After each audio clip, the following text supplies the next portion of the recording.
what South Africa is going through now. Like, how can a tree forget its roots? But an apple on a tree thinks it's the most beautiful, but it thinks it exists in isolation. They seem to have forgotten, like what you were just saying, how Africa came together to support them through, apartheid, and they're looking at the wrong people, because 7% of the population in South Africa, it's the white. But then they're the minority in the country, but they own majority of the country.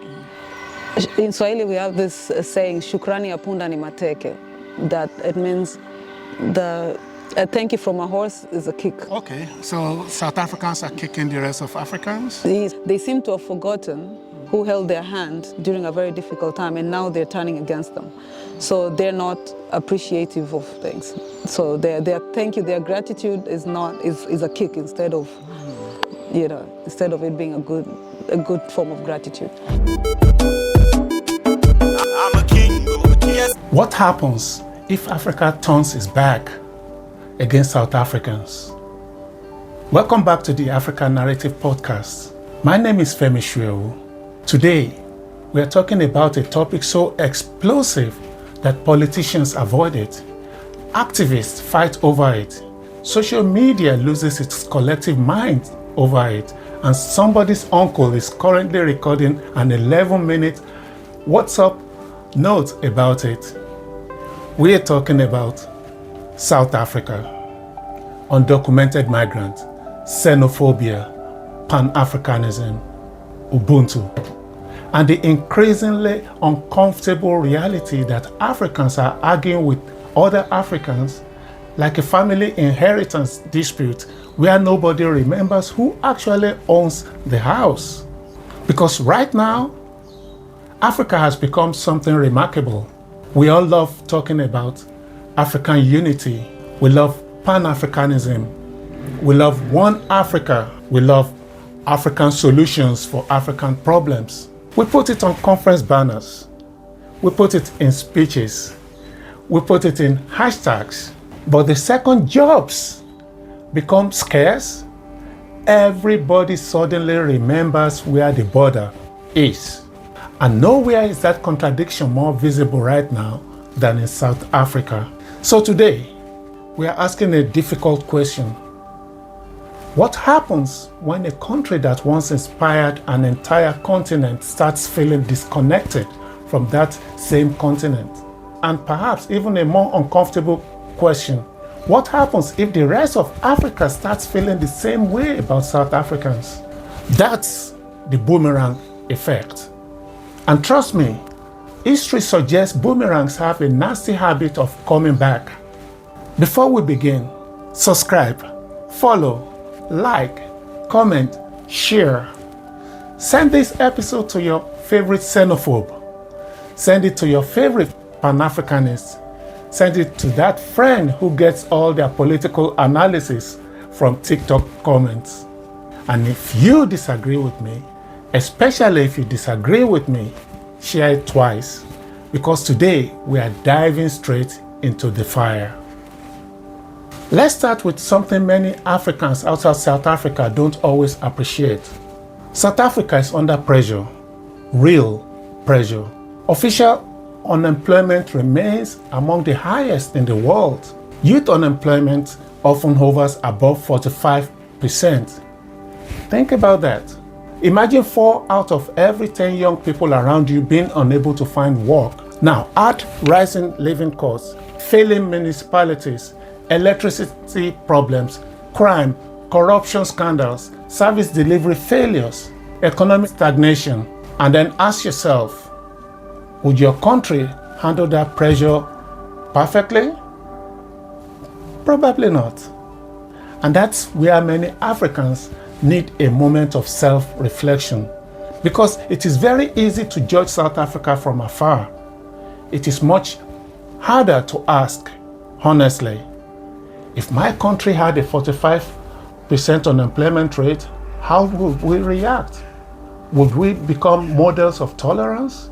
Or would we start looking for someone to blame? History suggests we know the answer. One of the most popular claims in South African politics is foreigners are causing crime. Now, here's where things get interesting, because despite years of politicians making that claim, there is no definitive national statistics proving undocumented migrants commit a disproportionate percentage of crime. None. Meaning that many of the strongest claims floating around social media cannot actually be verified. Now, does that mean migrants never commit crime? Of course not. Some do, just like South Africans do. The problem is when isolated examples become national conclusions. That's not data. That is confirmation bias wearing a security uniform. This frustration has helped fuel movements like Operation Dudula and March and March. These groups have become some of the loudest voices demanding tougher immigration enforcement. Their supporters argue government has failed to protect citizens. Their critics argue that they have helped normalize xenophobia. Here's the uncomfortable reality. Their popularity didn't emerge from nowhere. People join movements when they feel ignored, when they feel unheard, when they feel abandoned. The real question isn't, why do this movement exist? The real question is, what failures created the conditions for them to grow? Because blaming migrants is politically convenient. Fixing unemployment is not. Fixing corruption is not. Fixing home affairs is not. Creating jobs is not. These things require actual work. Blaming foreigners requires a microphone and approximately 3 minutes. Now, let's discuss something that makes everyone uncomfortable. Migrants don't only consume resources, they also contribute. The OECD found that immigrants contribute positively to South African economy. Many are employed, many pay taxes, many run businesses, many create jobs, many fill labor gaps, many operate businesses in communities where formal investment often never arrives, which means the reality is messy. Some migrants place pressure on services, some contribute significantly to economic activities. Both can be true simultaneously. Reality has a nasty habit of refusing to fit neatly into political slogans. Now, let's talk about the boomerang. Imagine tomorrow morning, African governments wake up angry, very angry, and they decide no more South African companies, no more South African banks, no more South African retailers, no more South African telecommunication operators. MTN, gone. ShopRite, gone. Standard Bank, gone. South African executives, pack your bags. Would South Africans call that justice or discrimination?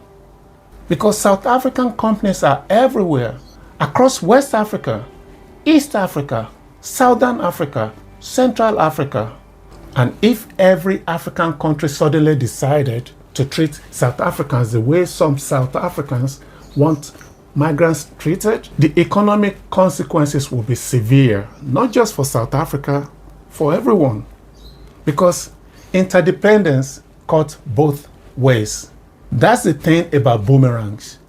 Once you throw them, you don't control where they land. And now a word for the rest of Africa, because self-reflection isn't only for South Africans. Nigeria has expelled foreigners. Ghana has expelled foreigners. Uganda expelled foreigners. Several African countries have carried out immigration crackdowns at various times. South Africa did not invent anti-immigration sentiment. It simply receives more global attention when it happens. So before criticizing South Africans collectively, ask, do we fully understand the pressures they face? Do we genuinely understand what 45% youth unemployment feels like? Do we understand what decades of broken governance does to public trust?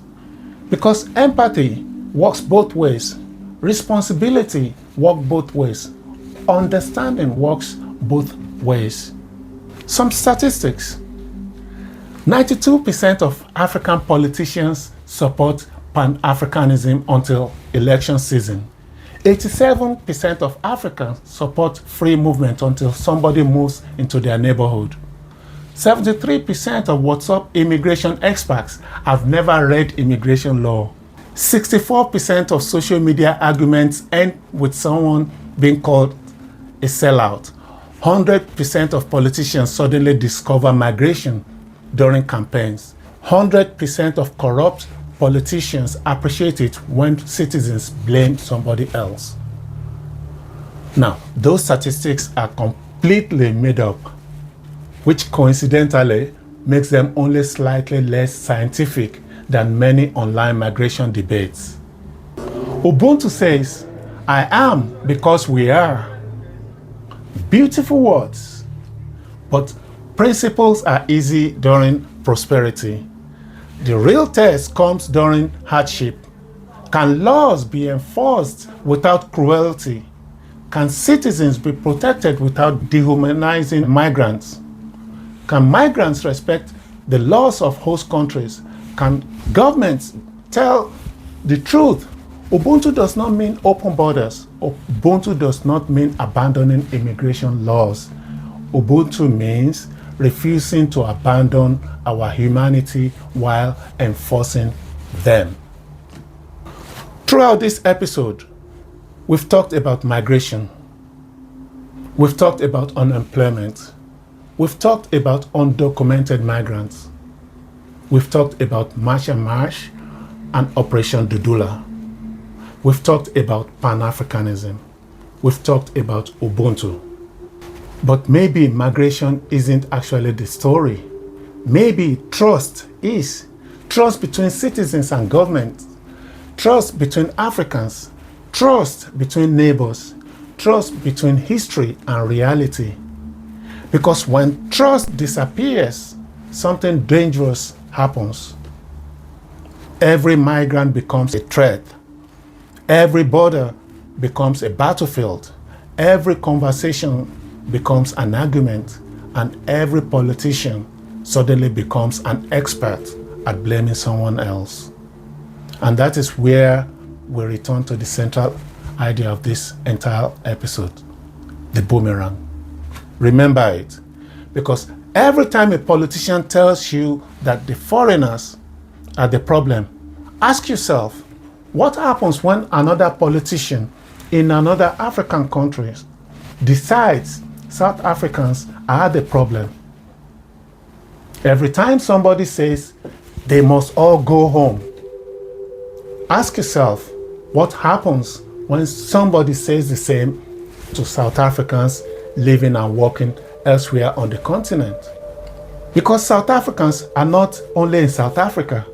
South African banks, retailers, artisans, laborers, shop owners, engineers, consultants, executives, and entrepreneurs are spread across Africa. That's the thing about boomerangs. They don't care who threw them, they just come back. Now, let's be clear, South Africans have legitimate concerns. Concerns about unemployment, concerns about crime, concerns about governance, concerns about border management, concerns about public services. These concerns are real. Pretending they don't exist doesn't help anybody. Undocumented migration is a real policy issue. Every sovereign nation has a right to secure its borders. Every country has a right to enforce its immigration laws. Every government has a responsibility to know who enters, who leaves, who remains within its borders. Those are not extremist positions. Those are normal functions of a functioning state. But here's the uncomfortable part. Collective blame is not policy. Mob justice is not policy, and there is still no evidence proving that migrants are responsible for most of South Africa's problems. Corruption did not arrive through Braid Bridge. State capture not organized by Somali shopkeepers. Load shedding was not invented by Nigerians. South Africa's deepest problems were largely created by South Africans, which means South Africa's solutions will also have to come from South Africans. And here is another uncomfortable reality. Migrants are not only consumers of resources. Many are workers, many are taxpayers, many are entrepreneurs. Many create jobs, many contribute to economic activity. Reality is messy. Political slogans are simple. And unfortunately, reality rarely fits inside a campaign speech. Now, let's turn to the rest of Africa, because this conversation isn't only about South Africans. Africa, some reflection is required here too. Do we genuinely understand the pressure South Africans are facing? Or do we understand what decades of unemployment, inequality, corruption, violent crime, and economic stagnation can do to a society? Or is it easier to simply label every concern as xenophobia and Afrophobia and move on? Because understanding goes both ways. Empathy goes both ways. Which brings me to Pan-Africanism. Africa loves Pan-Africanism. We love it in speeches, we love it at conferences, we love it in the hashtag. But Pan-Africanism was never supposed to be tested during easy times. The test comes when jobs are scarce. The test comes when resources are limited. The test comes when politics becomes difficult, because everybody can believe in unity when everything is going well. The real question is, can we still believe in it when things are not? Can we protect citizens without dehumanizing migrants? Can we enforce laws without abandoning dignity? Can we defend national interests without forgetting our shared future? Because whether we like it or not, South Africa needs Africa, and Africa needs South Africa. Geography is stubborn. History is stubborn. Reality is stubborn. We are not moving the continent. We are stuck with each other. And that means we have only two choices: build together or argue together.